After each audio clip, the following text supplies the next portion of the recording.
Waqt laqa mal-korp diplomatiku fid-Dar Ċentrali, il-kap tal-Partit Nazzjonalista Bernard Gregg fakkar kif din is-sena hija sena importanti għal pajjiżna e kif Ġunju li ġej se isiru l-elezzjonijiet tal-Parlament Ewropej.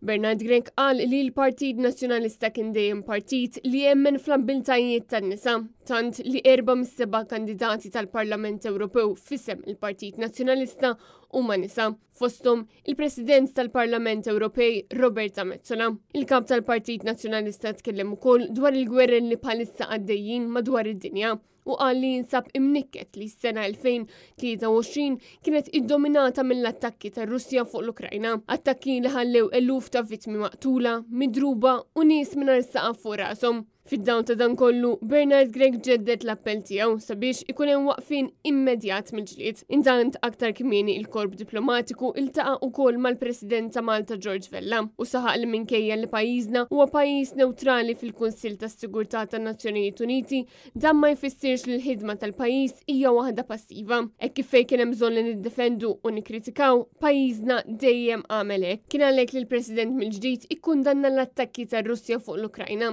kif ukoll l-attakki tas-7 ta' Ottubru li l-Hamas wettqu fuq Iżrael, però fl-istess ħin ikkundanna wkoll ir-ritaljazzjoni ta' Iżrael fuq in-nies ta' Gaza. Il-President fakkar kif bħalissa għaddejjin gwerer oħra li forsi dan l-aħħar qed nisimgħu ftit inqas fuqhom, bħall-gwerer tas-Sudan. Intant wara din il-laqa fil-Palazz tal-Belt, il-korp diplomatiku ltaqa' wkoll mal-Prim Ministru Roberta Bena f'Kastilja.